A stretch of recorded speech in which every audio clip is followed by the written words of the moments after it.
Good evening, everyone. Thank you very much for joining us. I'll reconvene the meeting at 7 o'clock. Council had a closed meeting prior to this. So I will read the land acknowledgement. As visitors on this land, the town of Bradford, West Gwillimbury acknowledges that the land on which we gather today is the traditional territory of the Anishinaabe Nation, which includes Ojibwe, Odawa, and Potawatomi Nation, collectively known as Three Fires Confederacy. We recognize that the Huron-Wendat, Chippewa, and Haudenosaunee nations have walked on this territory over time. In times of great change, we recognize more than ever the importance of honoring Indigenous history and culture and are committed to moving forward in the spirit of reconciliation, respect, and good health for all First Nation, Métis, and Inuit people. There's no motions arising out of closed, so Council, we're on to item 5, adoption of the agenda. Recommendation of the regular and the Committee of Whole agenda dated December 3rd, 2024 be adopted as amended. Moved by Councillor Dike. Second by Councillor Verkuyk. Questions, concerns? Mr. Giordano? Yeah, for some reason it's not loading on my computer right now, so I don't have the number, but the it's in regards to the accessory lift that we had talked about last meeting, where we're going to be putting in the stairwell. So one of the things, again, one of my concerns that I had at last meeting was if the power goes out, ultimately it renders that lift useless. Same as if the power goes out and the elevator is. So we've done some research and started talking to some people to find out, if there's other technologies, battery-based backups, and everything else. So one of the things I want to do is pull that one item, and I want to change it to a let's call it a pilot or some sort of way that we can make sure that because it's not necessarily a standard that can work anywhere and everywhere. It's very duplicative. Sorry, it's not duplicative, but it can't be a standard that anywhere really in Canada it's not really a standard that's done. So if we are going to do something like that, it needs to be kind of try to see if it works. If it becomes an issue where if that starts going down or if the power goes out, it can't be used, then I don't want to say, okay, that's our new standard in the town, and everything that we build, that becomes the standard moving forward to try to match that. So it's one of those things where I think we had good intentions, but we need to make sure that it's an isolated kind of trial to make sure that if we do implement something like this, can we find the best solution, and can we also try it out to see if that's something that's even going to additionally benefit the residents. Madam Clerk, I refer to you on where that is in our agenda and what the procedure policy is for this.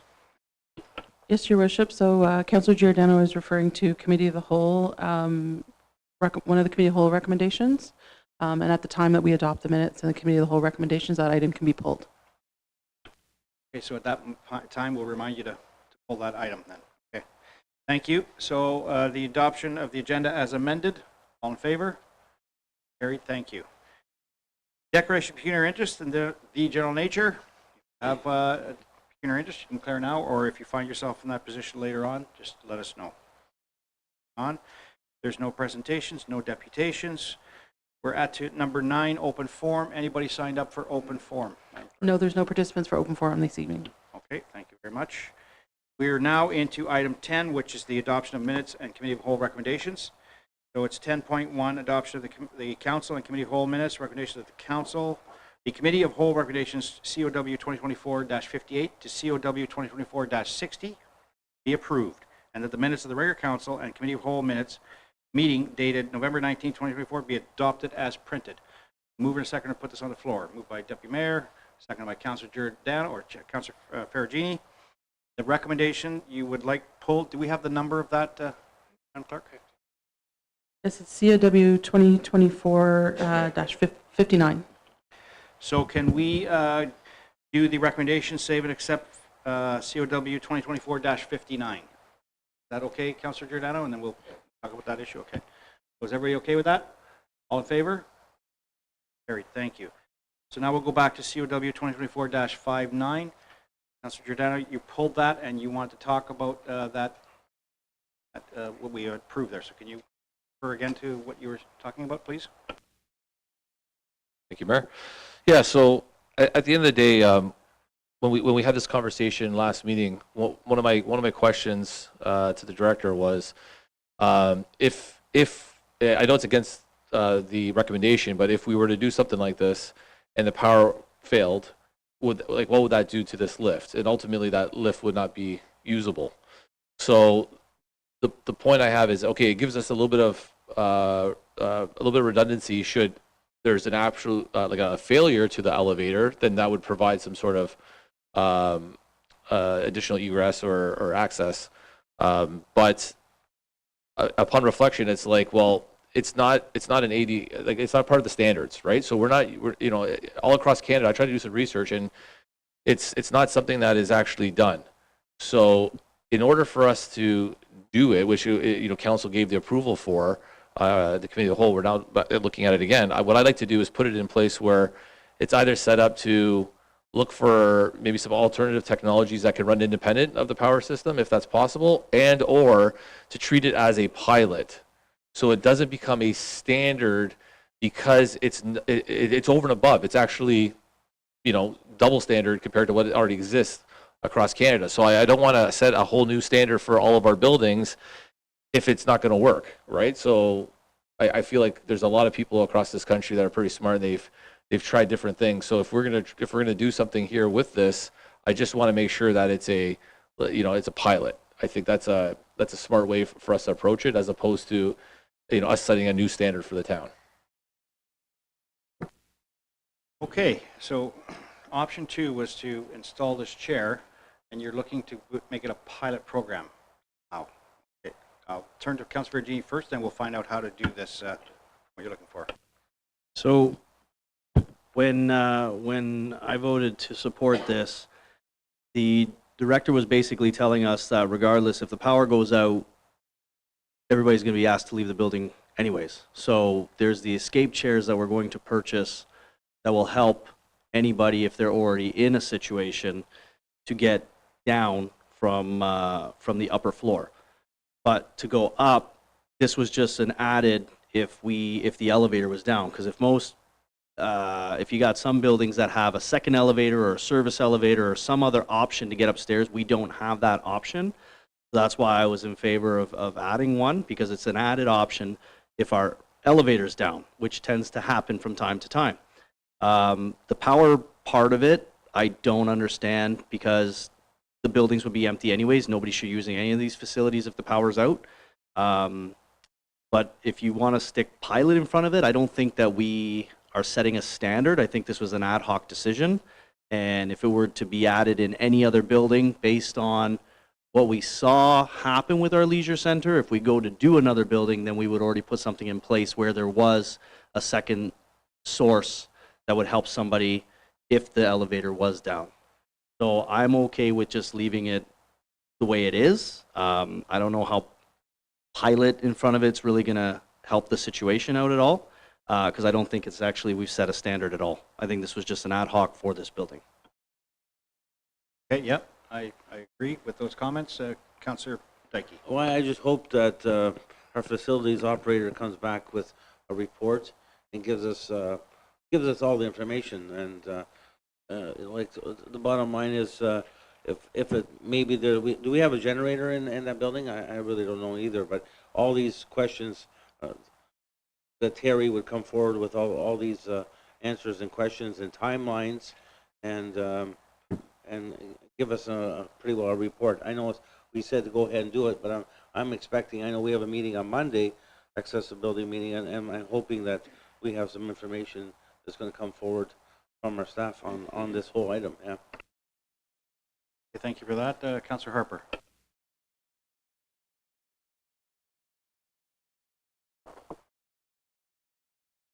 Thanks, Mayor. Can I just ask CIO, if we do adopt option 2, is that setting a precedence for all our municipal buildings?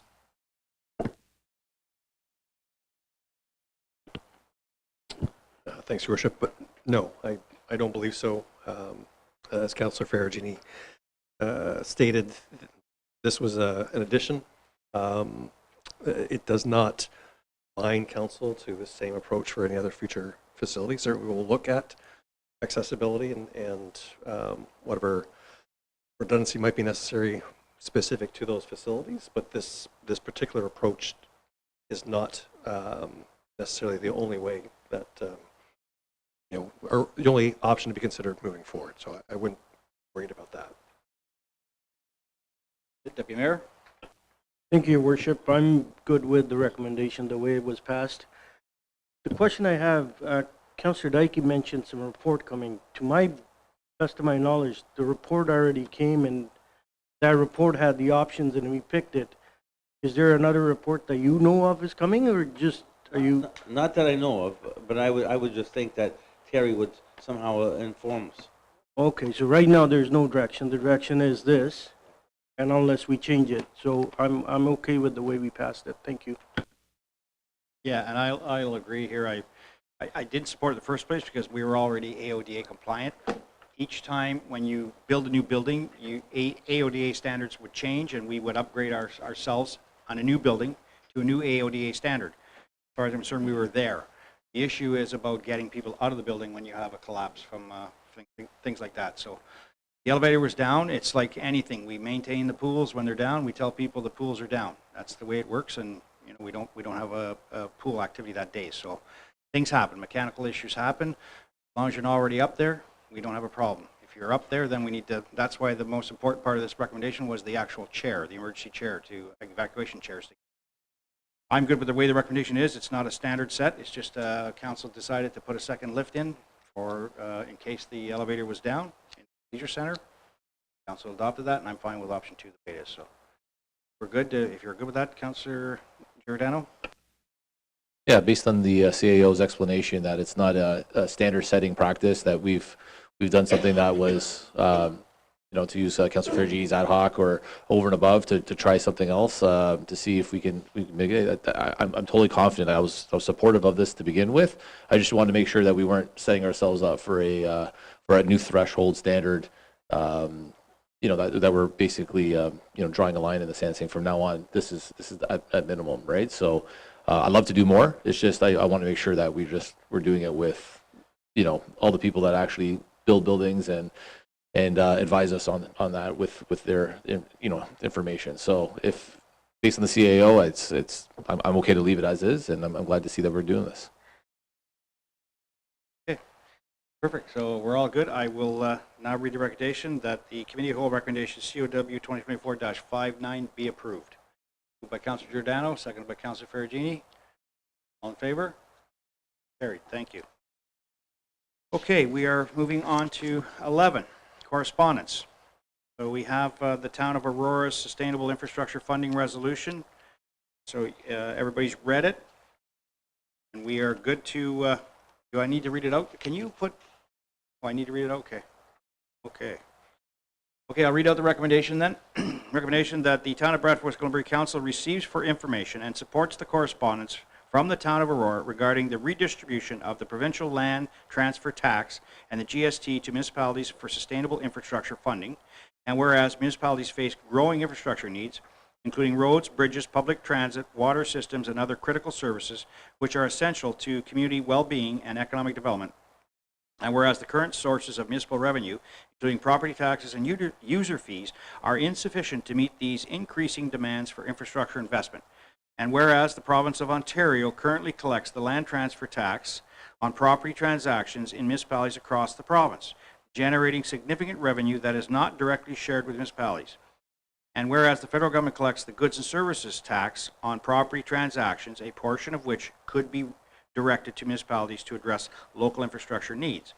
And whereas redistributing a portion of the provincial land transfer tax and GST to municipalities would provide a predictable and sustainable source of funding for local infrastructure projects without creating a new burden on residents or home buyers.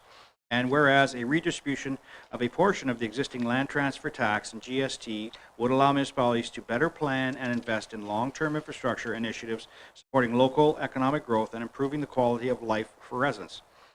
Now there be it resolved that the Town of Bradford Gwillimbury Council formally requests the provincial government to consider redistributing a portion of the land transfer tax collected on property transactions to municipalities, and be it further resolved The Town of Bradford Gwillimbury Council calls on the federal government to allocate a percentage of the GST collected on property sales to municipalities, and be it further resolved that this redistribution of land transfer tax and GST should be structured to provide predictable and sustainable funding to municipalities, allowing for better long-term planning and investment in infrastructure projects that benefit local communities, thus ensuring that local governments receive a fair share of the revenue to address critical infrastructure needs. And be it further resolved that copies of this resolution be forwarded to Prime Minister Justin Trudeau, Premier Doug Ford, the Ontario Minister of Finance, the Minister of Municipal Affairs and Housing, local members of Parliament, MPs, and members of provincial Parliament, MPPs. And be it further resolved that copies of this resolution be forwarded to the Federation of Canadian Municipalities and the Association of Municipalities of Ontario for their endorsement and advocacy. Moved by Deputy Mayor, second by Councillor Harper. Questions or concerns with the motion? Deputy Mayor. Just a comment, I think this is a good recommendation to pass. It's just asking for funding that would help our municipalities if we are successful. Thank you for those comments. Councillor Harper. Thank you, Mayor. Just a comment, residents already bearing the weight of rising taxes on 4 government bodies, municipal, regional, provincial, and federal. This is a great way to actually circumvent that, those taxes that are collected to actually help build the infrastructure needed for growth in the future of our developments in our municipalities. Great comment. Councillor Giordano.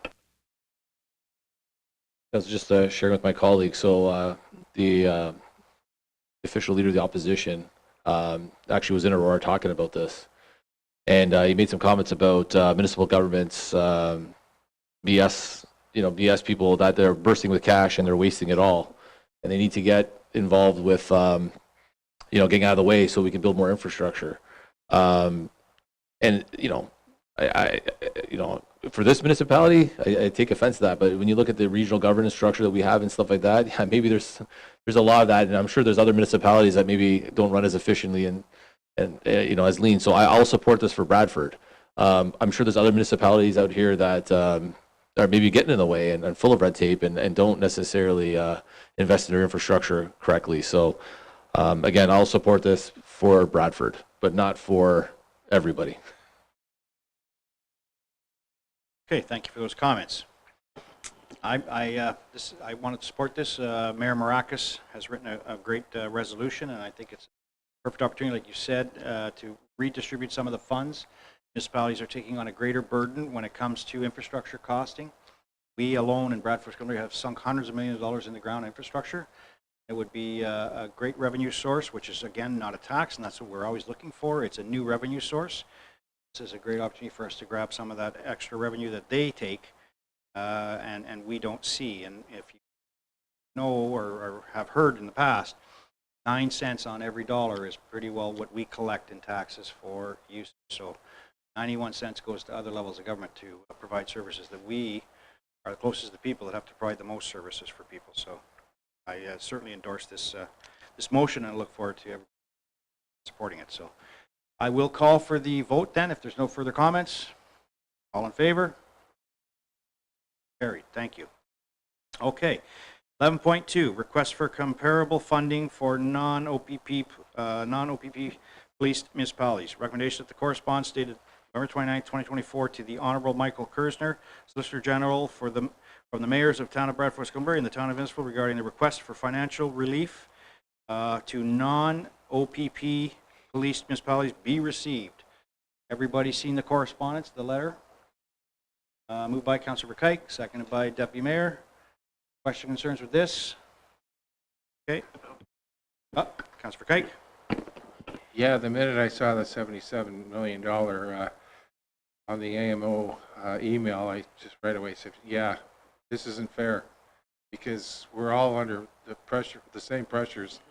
If they're just bailing out the OPP, municipalities with OPP officers, it's definitely not fair. And yeah, it's a good call that the letter was already created. Thank you. Deputy Mayor.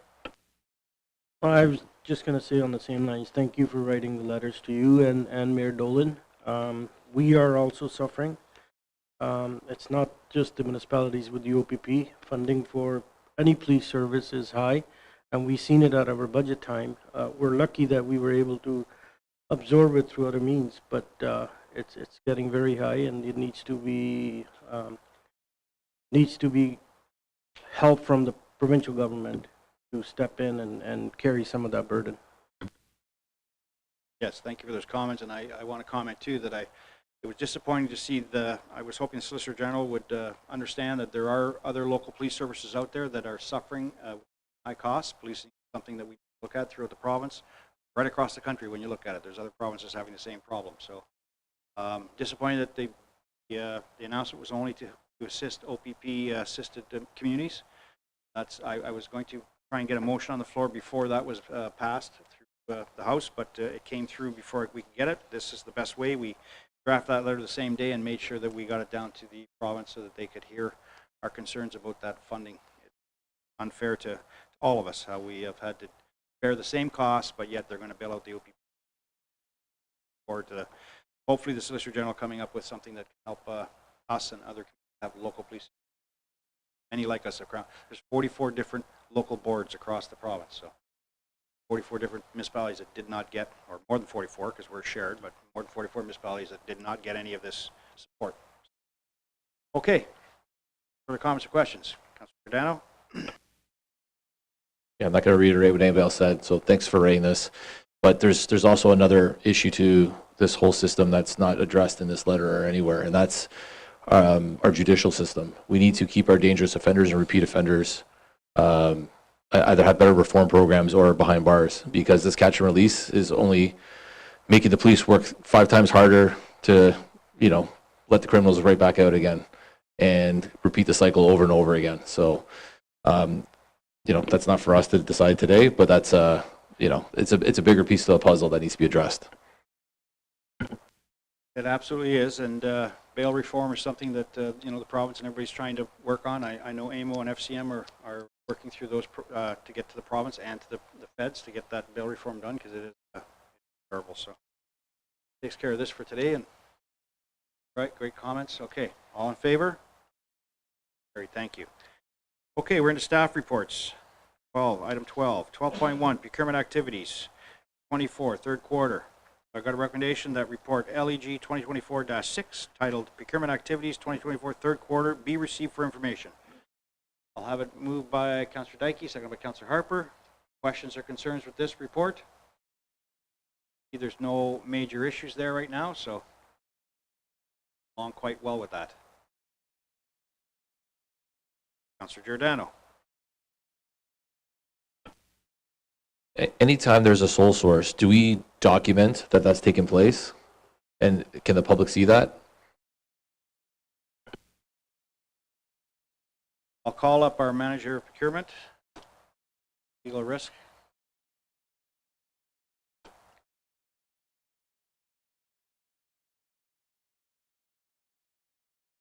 Vanessa? Thank you, Mayor. Yes, we do. It's documented through my department. Is it public facing so people can see? When they occur, they're published in my quarterly reports. They are public. They are public, all procurement is public, so. Great. Any further comments or questions? Seeing none, all in favor? Thank you. We're on to 12.2. Request for draft plan extension. Bonhead Properties, Inc., location, part lot 79, concession 5. Report. PLN 2024-53 titled Request for Draft Plan of Subdivision S-14-14 be received for information that the council grant a 3-year extension to the draft plan approval of plan of subdivision D12-14-14 such that the draft plan approval will lapse in the event that a final plan is not registered by January 10th, 2028. I'll have it moved by Councillor Giordano, seconded by Deputy Mayor. Questions and concerns this one? It's looking for a draft extension. Perugini. Thank you. This has already been extended multiple times. was 2017 that it was first approved. And the last time it was brought forward with a 3-year extension, it was only granted a 2-year extension. Now, I understand that the lands are being worked on currently. Why are we looking at another 3-year extension? That just seems to be the standard. Like, can we cut that shorter so that we can get these things moving quicker? What's the reason for the 3 years? I'll call up our Director of Growth Services. Best.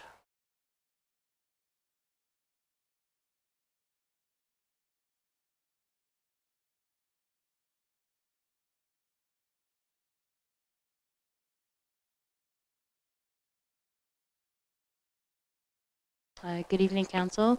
So the standard number of years is typically 3 years in order to give them enough time to complete it. It is up to Council's discretion if they want to change the number of years. Staff recommended 3 in order to get them done, recognizing that employment uses do take longer to bring them to fruition. Virginie? So, thank you for that. But we have, in 2023, council had extended it for only 2 years, and that was to try to get things moving a little quicker. And then in the milestones achieved, it shows that the sanitary sewers were done, installation of the water line was done, and the grading of the site is ongoing and expected to be completed late 2025.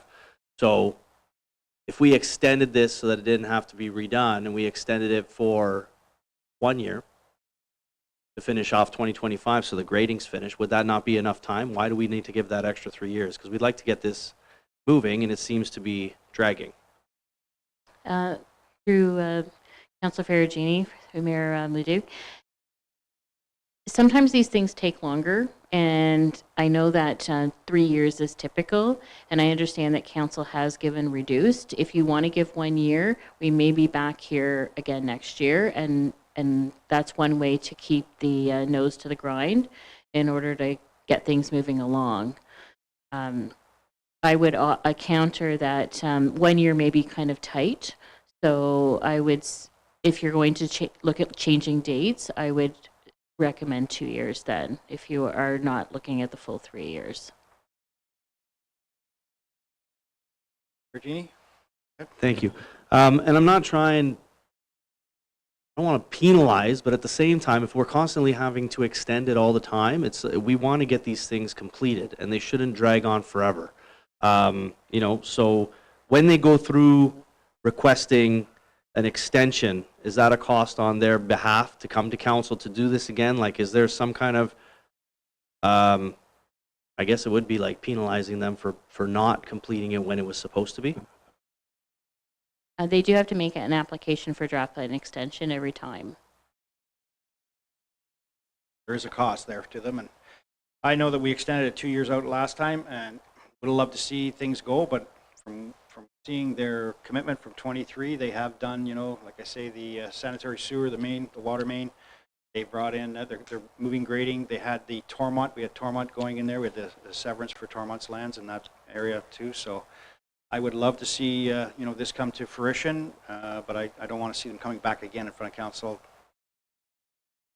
Hopefully they're coming back with a site plan and everything done so that we have some major employment opportunities in there. Councillor Harper. Thank you, Mayor. You know, when I look at the timeline here, it seems like most of the work was done between 2023 and 2025, a large amount of that work, because we pushed them for a 2-year site plan approval. So I'd be okay to reduce it down to 2 years again, force the issue to keep pushing through this instead of delaying 3 years. I don't care if they come back again, you know, but I'd like to see progress rather than wait 3 years. So I think it's a mandate of our council is to try to, you know, emphasize that we want to have, you know, shovels in the ground and to, you know, keep the pressure on both sides, us and them, for development in this area. I know it's a wish that we wish to have that, but I think that 2 years is a good compromise. Okay, I've got a couple of suggestions for 2 years. Again, I state that I've seen some movement, and I'm glad that we pushed them. You know, I'm just going to say the fact that we had Tormont involved in there when Tormont was part owner of that. So the beginning, prior to the subdivision, we had Tormont trying to get in there. I mean, we can go right back to 2012 when Tormont was talking about coming here, and we had to go through that OPA 1516, and we had to sign the EPA agreement with all these developers. It was contingent on the bridge being built. The bridge was delayed. We didn't get the bridge finished till I think it was 2016 when we finished the overpass at Line 5.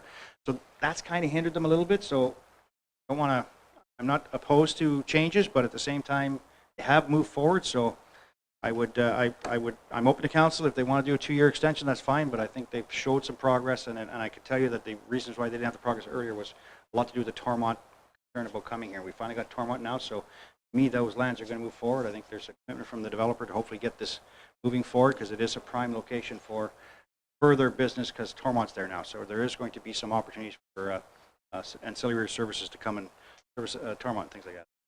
I'll go to Councillor Dike first, then Deputy Mayor. No, I understand around the table where council's coming from. We want to get this initialized and 2 years. But at the end of the day, we have the interest rates, we got the economy.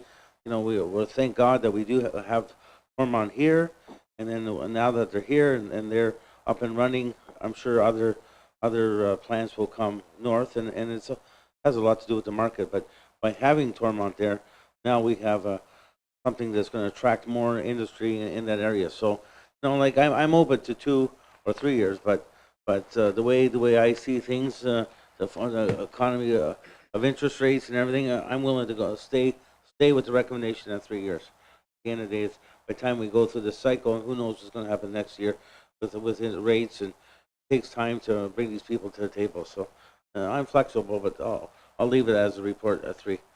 Thank you for those comments. I'll go to Mayor Sandu and then Councillor Verkuyk. Thank you, Your Worship. I'm okay with 3 years extension, but I hear what the others are saying around the table, and especially Councillor Ferragini and Councillor Harper.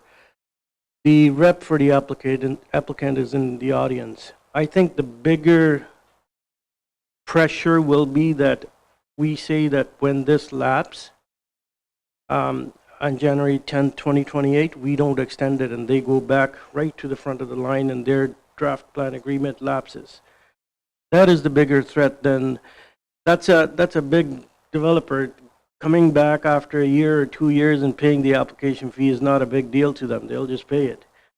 I think to push them to hold their dates with 3-year extension is beneficial to us, and it gives them the time they're looking for, and it puts pressure on them. But I leave it up to the council. Okay, so you're suggesting an amendment to the recommendation? Leave it as is. Okay, Councillor Verkuyk. A couple things to comment on, and then I'll respond to that one. I keep hearing how someone's moving to Holland Landing, to East EG, to here or there. So why aren't you moving to Bradford? Well, because there's no land available. So there is a market for land.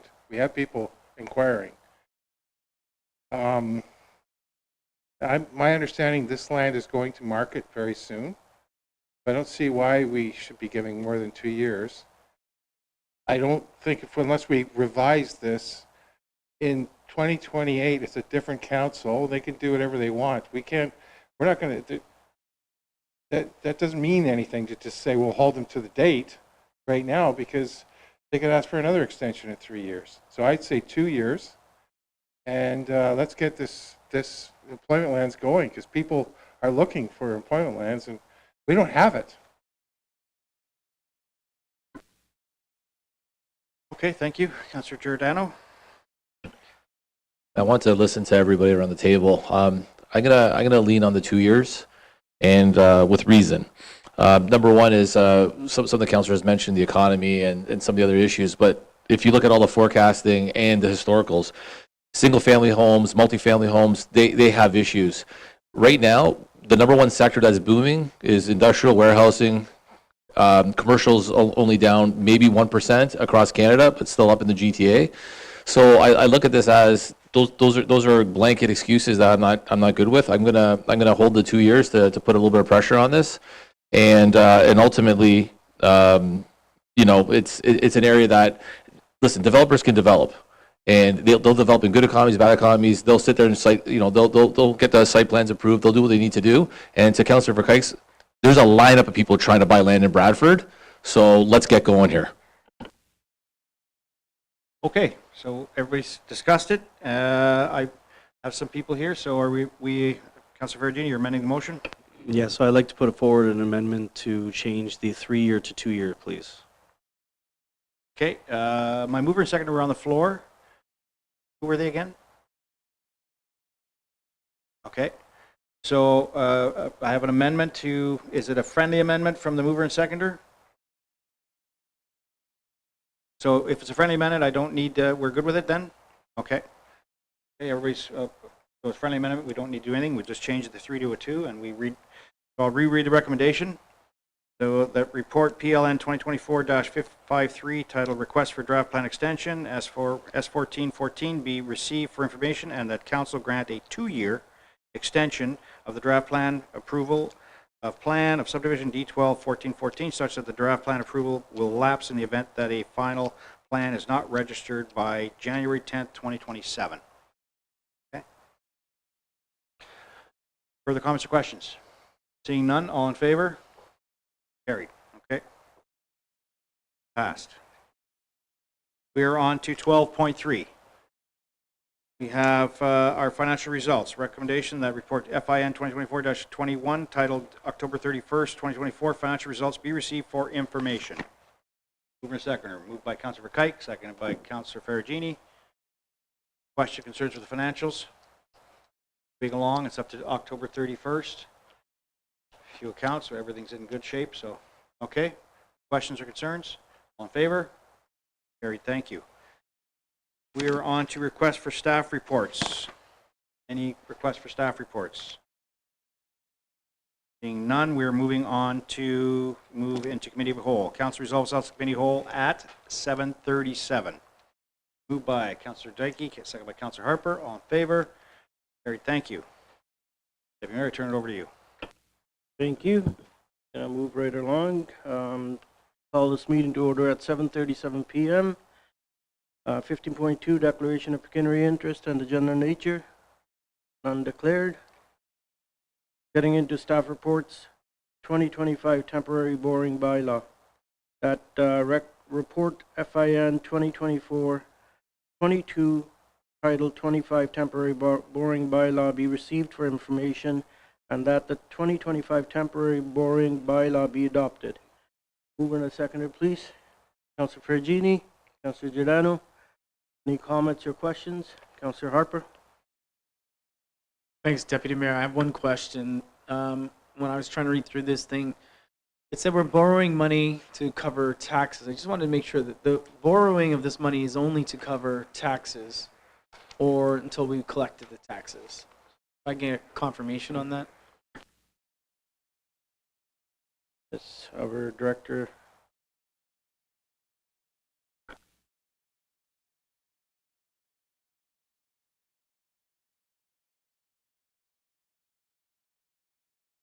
Thank you, through to Councillor Harper. So this is actually just a credit facility the town has available under its banking services agreement. We're not actually utilizing any of the debt that's available to us. However, the Municipal Act does require debt to be approved by council. So going forward in 2025, should it be needed, we require that authorization to do so. That's what this bylaw is going to do.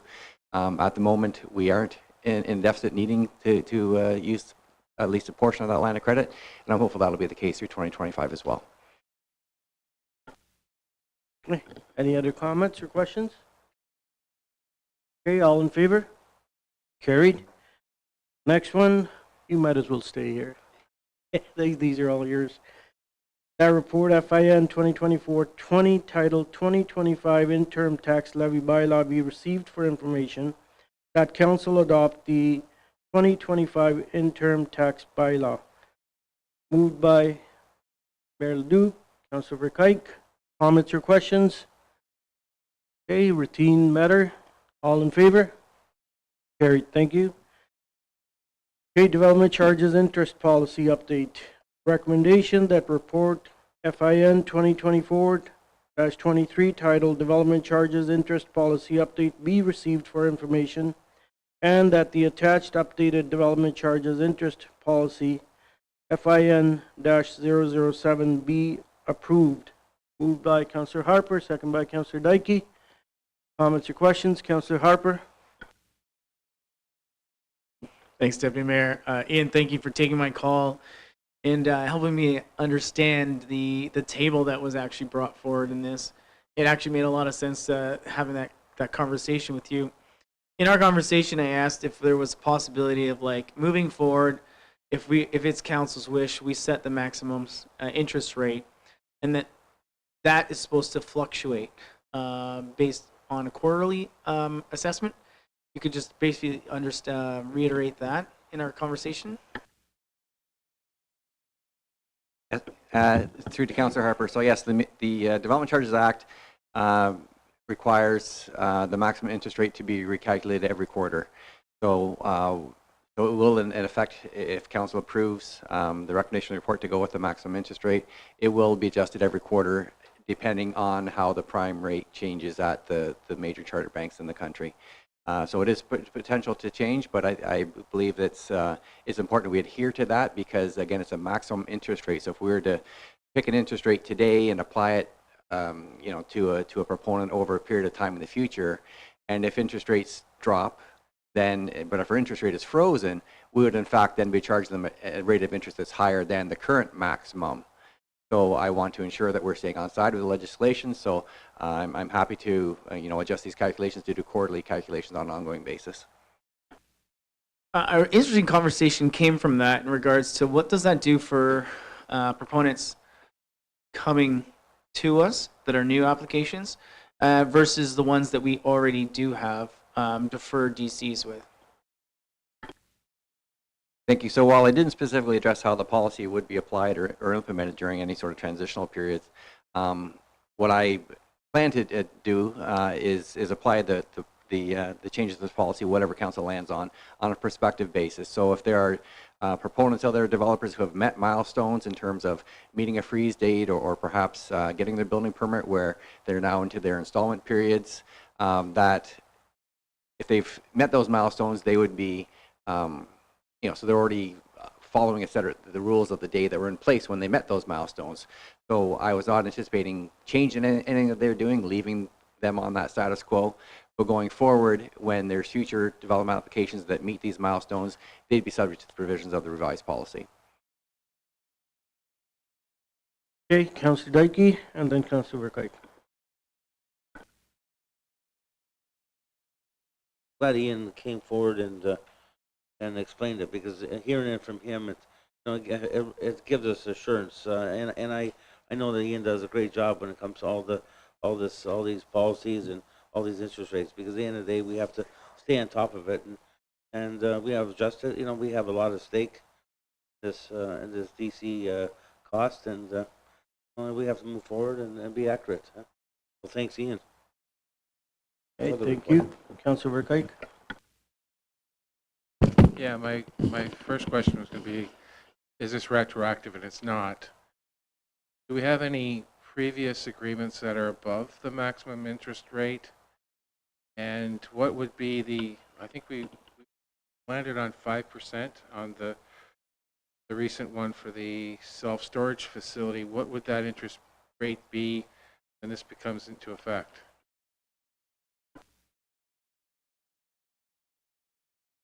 So at the moment, the maximum interest rate for the period just now to the end of the year is at 7.95%. So the maximum interest rate is in excess of what council agreed to when that the Apple self-storage matter came back to council, and council recommended you know, certain terms and conditions to go into that agreement. So that's one that in my opinion, you know, the decision was made. So there may be a little bit of you know, an opportunity cost there that we've missed out on. But going forward, I think this is going to be you know, make greater strides in terms of making the town whole on making sure that we're covered for our costs and you know, bridge that gaps between, you know, as identified here, the frozen DCs. And the maximum interest rate that gets applied during those time periods has on average been less than what or sorry, the DCs have been indexing at a higher rate as well. So there's a little hard to predict what the future is going to hold, but that's where we're at right now. Is there any concern from an economic development incentive standpoint that we are pricing ourselves out of the market? And I don't know if you can answer that, or whether you've had any discussions with our ECDev team.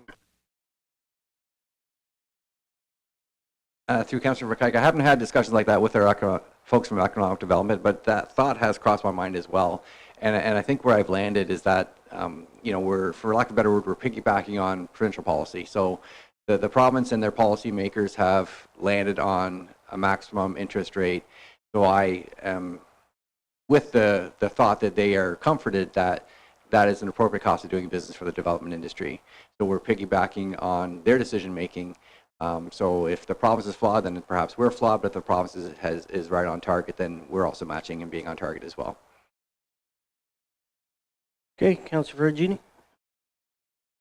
Thanks, Ian. When we had this conversation before about the Apple storage one, I wasn't comfortable with artificially setting rates. So the fact that you put this forward now, we can actually have an act to follow, and we can hit them with the maximum interest rate, whether it's above the 5 or below the 5, it is what it is. But at least we have something to follow, and I appreciate that. So thank you for putting this report forward, and I'll support this. Okay, thank you. Councillor Giordano. Yeah, I remember, I can't remember if it was the Apple storage one or another one where I asked them, like, who set the 5%? And all of a sudden, we're looking into all this. So 2 questions. Number one, in the past, has Bradford ever used the maximum interest rate, or do we always arbitrarily just set a rate? Thank you, through Councillor Giordano. Historically, the 5% was just a number that was close to resembling what was being applied in the case of the development charge freezes, and that rate was consistent with precedent Section 27 agreements on deferral agreements. So, and every one of those agreements came back to council. So ultimately, the council of the day would have agreed to that rate, and the information I put forward at those point in time, the council was considering those reports, is that that's the rate we'd use in precedent agreements. So, barring anything else, we're at least being consistent and treating everyone in the same manner. And then my other question is, if we use the maximum interest rate threshold, which I'm okay with, if we wanted to look for economic stimulus package for the town, could we look at, doing a less 0.5% based on the maximum interest rate, or could we set like a 6-month window for DCs? If you guys want to get going, here's an opportunity. Has that been done? Are you aware of anything like that? And is that something that we can utilize as a tool for economic stimulus for our town? Thank you. I'm not aware of any other municipalities that have been doing something along those lines. In terms of providing some economic incentives to proceed along, or some concessions. This is the policy of council. So if council chooses to do something outside of the policy, that's on a case-by-case basis, that's something that you have the authority to do, because I'd be administering this policy as is. If you want to do something else, I would take that direction and go forward in that basis. But as part of this policy, if there is some additional wording or some other clause you'd like in there, that could be added at the will of council. Okay, Mayor Leduc. Yes, thank you, Deputy Mayor, and thank you, Ian, for bringing this forward, and thank you, Councillor Harper. I think for Councillor Harper and Councillor Dyke, I think it was, that you guys asked the question or whatever about that. The policy was set in 2021. It was reviewed in 2022. If you look at the chart, since late October 2022, that we were just below the maximum rate. Good to see that we're reviewing it now and we can increase it. I like the fact, where, Councillor Giordano, you said, I thank everyone for bringing this forward and appreciate that, Ian. We look at things every once in a while. It's been 3 years since we looked at this, and it's time to review this policy and create that new policy. Thank you. Okay, thank you. Good comments all around. Any other comments or questions? Not, all in favor? Carried. Thank you, Ian. Okay, with that, recommendation that the Committee of the Whole adjourn at 7:50 p.m. Moved by Councillor Fragini, Councillor Verkuyk, all in favor? Carried. Back to you, Mayor. All right, excellent, Deputy Mayor. Thank you very much. Reconvene the meeting at 7:50, regular council meeting. We are at 17, committee minutes and recommendations. I have a recommendation that committee minutes and recommendation item 17.1 inclusive be received and approved. One is our youth council committee minutes. Excellent meeting. Our first meeting was well done. We had a lot of fun and looking forward to our next youth council meeting. The kids are doing a great job and they're excited about it. So. Harper, comments? Thanks, Mayor. Just a comment. And there in the report there, it read that a vice chair or youth chair was designated by, I believe, Kyle Lawson, and a vice chair of Sarika, I can't remember her last name, but I believe that's how you say her first name. So congratulations to them and joining our youth council. So it looks interesting. I liked having a good read of it, and I look forward to more options for them to bring forward to us. Rika Pierce, I think that's it. Yeah. Yeah, no, it was an excellent first meeting. It was exciting, and it was for chair. It was right down. All 4 out of the 5 stepped up and wanted to be chair, and so we gave them all 2-minute speech opportunities. And Kyle did a great job, and someone came back and wanted to say some more, and we said, "Go ahead."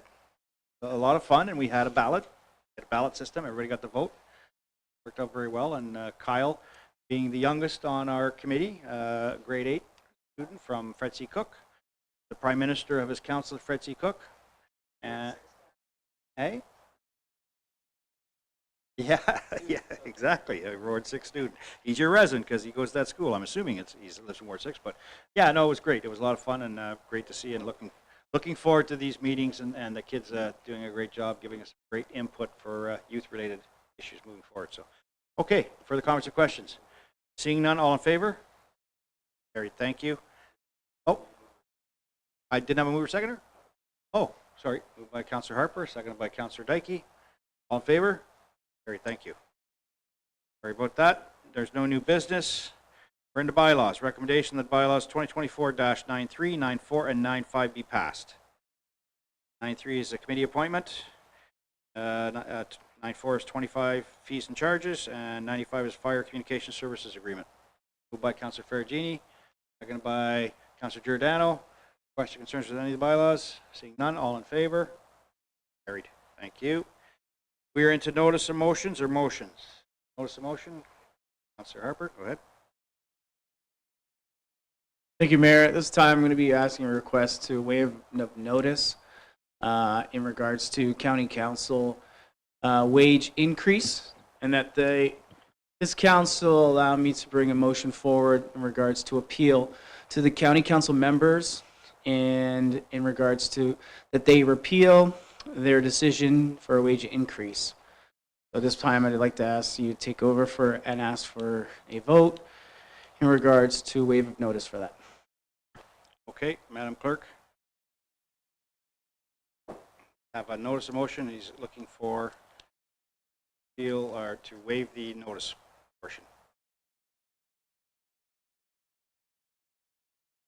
We would just pass a motion. If council's in favor of this, it would need to pass by 2/3 vote. So that's 5 members of the current members that are currently here this evening.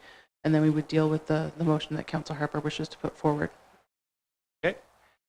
So I have it moved by and seconded by Councillor Giordano that the council dispense with the notice as per section 6133 of the procedural bylaw to allow a motion regarding the county council wages increase be introduced. All in question or comments before I go further? Favor? 3, 4, 5, 6. Okay, thank you. That's passed. Now, do you have your motion? Okay. Sure, why not?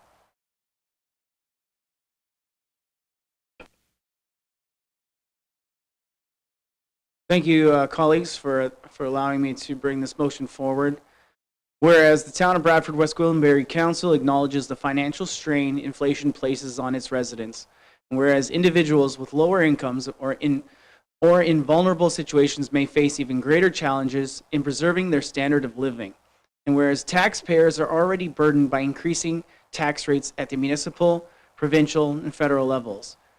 Whereas members of county council are primarily representatives of their respective municipal councils and receive additional compensation for serving on county council. Now therefore be it resolved that the council of the corporation of the town of Bradford, West Gwillimbury strongly urges county council members to reconsider and forego their county council wage increase. And further, that a copy of this resolution be forwarded to the Premier of Ontario, the Honourable Doug Ford, York Simcoe Member of Provincial Parliament, the Honourable Caroline Mulroney, and all municipalities within the County of Simcoe. And I'm assuming that'll be moved by you? Yes. Okay, seconded by Perugini. Question, concerns? On the floor? All in favor? Carried. Thank you. That is done. Forward that on to County Council. Okay, on to announcements.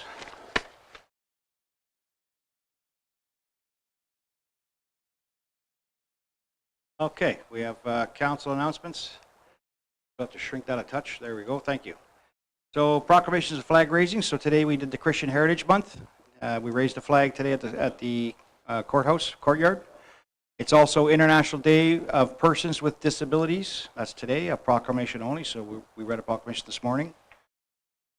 Moving on. Slide. Up and coming events. We have Snow Much Fun. So please everybody come out December 6th from 6:30 to 8:30 at the BWG Leisure Center. We have lots of fun and games and activities, and council will light the Christmas tree on December the 6th at 6:30 to 8:30. We also have the Bradford Farmers Holiday Market, December 7th from 10 a.m. to 2 p.m. at the St. John's Presbyterian Church. It was a great event last weekend, and we have the Farmers Market again, so come out and support local vendors in our community. We had 3 markets last weekend. I think we have a couple this weekend also. So there's also the one, there's the one, that's at the Presbyterian Church, Bradford Farmers, and there's a Christmas market also at the Holy Mars of Japan Church. There's one there this weekend also. So anybody know of any else? Any others? No? Okay. And then we have our climate change and mitigation strategy open house. So please come out and attend that. That is December 10th from 7 to 8 p.m. right here in the Zima room. It's a great strategy. Look forward to seeing the presentation and dealing with this at the council table later, but it's a great report from the consultant. So come out on December 10th, 7 to 8, right here in the Zima room.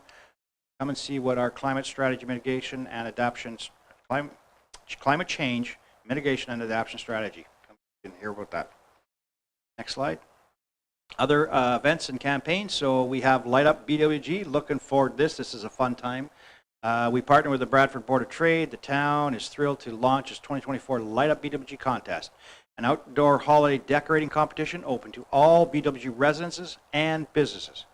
Residents and business owners are invited to transform their homes and storefronts into dazzling displays of lights, ornaments, and seasonal decorations. Submit your address or business online today through December 13th. Council will be going out on the 18th, I think it is, and judging. So I hope it's in your calendar already for the 18th. Please keep that open. We'll drive around and do our selections.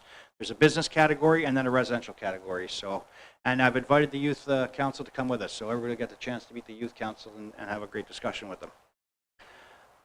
Next one, please. We have winter parking restrictions and Toys for Tickets campaign. So as of December 1st, we had our winter on-street winter parking restrictions. So there's no parking on the streets from 2 a.m. to 6 a.m. in Bradford, and downtown, no parking from 3 a.m. to 6 a.m. If you receive a parking ticket from the town of Bradford, Gwillimbury from December 1st to the 14th, for overnight on-street parking, you can pay the ticket by donating a new toy.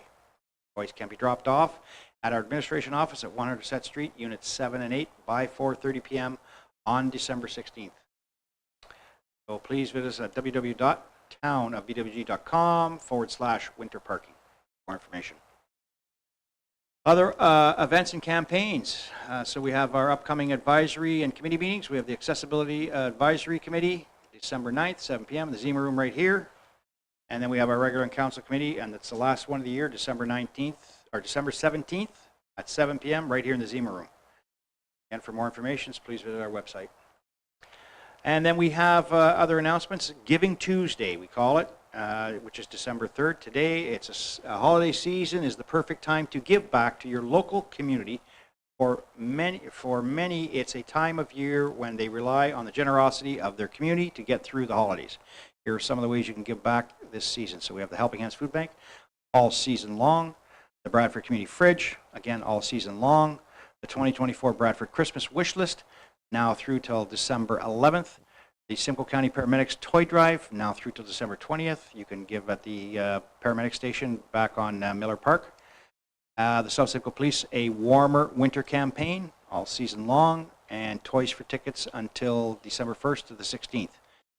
Visit our website at www.townofbwg.com/news for any items. And Council, it's this coming year, it's our 100th year anniversary of the Hall Marsh history. So Local History Association is selling 20 to 25 calendars. I think, Councilor Kike, you had one handy here to celebrate the Hall Marsh centennial anniversary. The calendars are $20 each. Oh, run right here.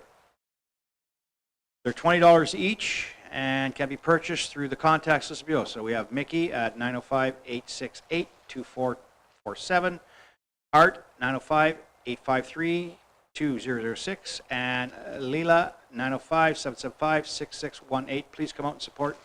Great calendar, great pictures out there. $20 a calendar. Please grab one if you can. I have some for sale today, too. Yes, Councilor Kike has some in his pocket for sale, and all of council, if you're looking for some, I'm sure you can ask any of your councilors and they can find you a calendar if you need one. So thank you for those announcements. Any further announcements from anybody? It's the Christmas season, so we want to say happy holidays to everybody. Council update, county council update. Deputy Mayor. Thank you, Your Worship. It seems like we keep talking about the budget for so long. Finally, the county council budget was approved at 3.625%, which is 1.62 operating at 2% for the infrastructure and asset management. We made last attempt to have this discussed again and bring it down. As a result of that, we had to go into a closed session, and when we went to closed session, at least both of us were afraid that it might go the other way with the way some of the councillors felt. So when we came out, the will of the council was to stay with this number, and this is the final county tax number that was passed. The other item that was discussed was the, for this one, we were successful by opening up the reconsideration for the council composition. Where we weren't successful was we wanted to discuss it that day, and council, we didn't get that vote passed, so it's going to be in first meeting of January that we will be looking at to either have 33 council members, 32 or 16, or any other option that council decides at that time will be up for discussion. Thank you, Deputy Mayor, and I think he sent all council a pretty good update of how things are going and what we're trying to accomplish up there to make changes. But Harper? Thank you, Mayor. Thank you, Deputy Mayor, for the update. I did want to touch base, and maybe we can have a little bit of conversation regarding this since we have some time.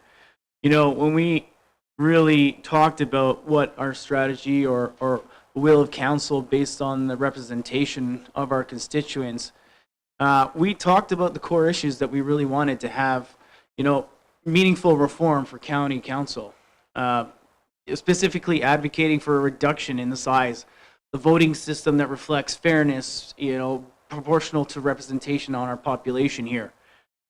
These are critical changes that would streamline and actually expedite savings for BWG.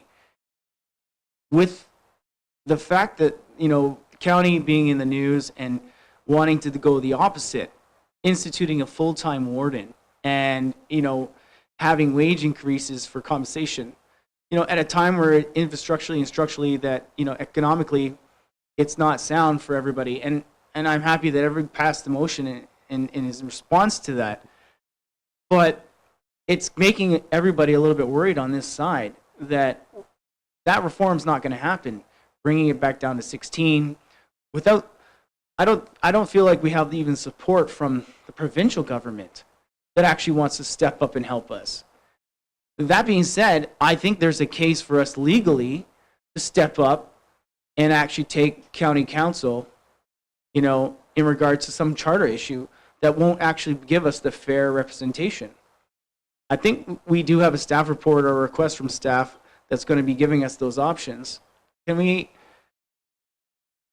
you think that based on your discussions with that we're even going to get some kind of fairness in regards to voting system, or that, you know, is basically what our electors elected us to do? Are we going to get that?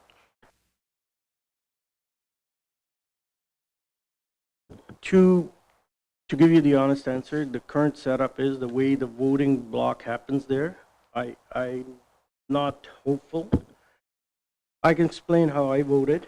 I think I sent out the detailed email to the rest of the council explaining how I voted. I want to have the vote by population at the county. And when this was discussed, there was not any takers there. It was just talking to an empty house. I think that's needed because when we do voting by weighted vote by electors, we get, when there's 2 of us there, we get 14 votes. Whereas, say, Tay municipality, they get 8 votes. Their elector is 10,000 and a change. I don't have the exact numbers. Ours is, I think, on their list, 11 or 12,000. When we go to vote by population, for 2 members, we get 21 votes, whereas theirs is, I think, 11 or something. So we really, truly represent what the population is. In my mind, that's how it needs to happen. This process that was started is just the first step. It needs to go through triple majority by all municipalities. If that's successful, at the end of the day, province is still the one that's going to call the shots.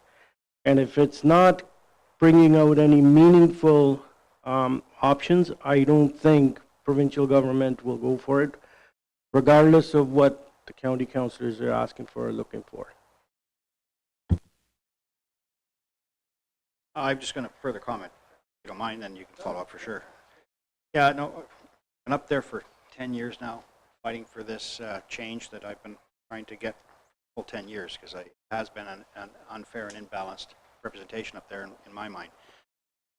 The way the voting system is right now, 63% to 36 to 34% is basically 34% is the southern portion, which we call us, New Tech, Innisfil, Agila, and ESSA. And the rest, the balance, the 11 other communities are what we call the northern representation. That's the imbalance. It's 2/3, 1/3. If we could ever get this change to rep by pop, and I sat on the governance committee for the last 2 years. I was just recently removed from the governance committee. They've taken me off that. So, but at that time I asked for rep by pop. That rep by pop number would have been a 46-54 representation. Would have brought the closer. We still wouldn't have had the majority at the table, which is fine, but it brought that representation much more closer. So what the member was saying, if we could ever get that rep by pop, it would work perfectly. I don't know why everybody's opposed to it up there, other than it gives us more voting power. I think it makes better representation because the majority of the population for Simcoe County is in the southern portion. 46% of the population is in the southern portion of the county. So it would represent exactly population-wise, voting-wise. So I have fought for years up there to try and do this. I've stood in front of the standing committee 3 times, committed to the standing committee. My last gasp was that the county's not going to do it. The province needs to step in and do something for us. I've sat with Premier Ford and had a conversation with him about this. He assured me we would do something. When it happens, I don't know. We're waiting for the standing committee report. Minister Calandre has said end of November. Well, we're December already. It's not there. I don't know when this report will come. I don't know if it'll have any significant change to it, but you know, it's something I will continually fight for up there. We need to change the structure of the county, the Simcoe County, and we have said to Premier Ford that, you know, if he's not going to do it, allow us the opportunity to become a separate city if we have to do that to pull ourselves out of the county. But the reconsideration motion was put forward. It was supported by 2/3 of the people. because of the raises that were there, it has changed a lot of the opinions of people up there, and we're hopeful on January 14th, when we're back up the county, that when this issue comes back on the floor, that we have the majority of the people up there to change and go to 16 plus a full-time warden. It's a start. At that moment, I would then propose the amendment to go representation by population. If we got that, that's a start. That's where we would like to be. I think there's significant change that can be made to the county eventually, but at this moment in time, if we get to 16 with rep by population, it would be a major win for, I believe, everybody in Simcoe County, because we give everybody fair representation throughout the county. So we'll continue to work towards that, and I understand your frustration, and I understand the residents' frustration. It's been my frustration for 10 years, but I certainly will not give up until we hopefully make significant, whether that comes from the province or if we do it ourselves up there. But we are 2 of 32 votes. They're outvoted no matter what, so we do our best to try and change things. But Harper? Thank you, Mayor and Deputy Mayor. I appreciate your comments on this. It's a great discussion. I think, you said it best that, pending the unfavorable outcome, that we do have to put the decision-making or the actual question out there of a referendum or separation from Simcoe County, that is an option for BWG moving forward. Barrie and Aurelia already have done that. I'm not saying that Simcoe County doesn't have great resources that help our municipality out. They do. I deal with a number of them. I quite actually admire our education and daycare system from Simcoe County, actually, and having dealt with TDSB and Toronto and York. I say Simcoe County is probably one of the better ones that I've ever had to experience. And there's a number of other services like the paramedics and stuff as well. We just had that email the other day, which was amazing to hear in response from our emergency services. But there's other things that we could do in regards to cutting the fat. And at the end of the day, we have an obligation for our residents to stand up and fight for them. And as admirable as your fight has been for the last 10 years, it seems to be knocking on hollow wood. It's not echoing back in regards to response. And that's unfortunate. So I'd like to put that out there, that if we are not favorable moving forward, that we actually consider these options moving forward. And obviously we have to wait for the new year, but it's something for me to put in my colleagues' minds, residents' minds, that it's still one of the top priorities to fight for their needs, because it really talks about one taxpayer here. And I mentioned earlier that we're getting burdened by 3, but it's actually 4 tax properties that are hurting the original one taxpayer. Regional counts as that. Since 2016 to now, Simcoe County has increased 18%, or asked for 18% from BWG. So that's a significant amount. So the more that we have, collectively putting towards a goal in mind of fair representation, all we can do here is wait. We're getting down to that final decision-making step, and I think 2025 will be one for the books for here, either way, which way it goes. Okay, thank you. Okay, seeing no further comments, we're good. We'll move into confirm proceedings. Recommendation of the bylaw 2024-96, a bylaw to confirm proceedings of the regular council and committee of the whole meeting dated December 3rd, 2024 be enacted. Moved by Deputy Mayor, seconded by Councilor Ferragini. All in favor? Carried. Recommendation of the meeting is hereby adjourned at 8:14. Wow. Moved by Councilor Kike, seconded by Councilor Harper. All in favor? Carried. Thank you. Good night. Have a great night, everyone. Thank you very much for joining us.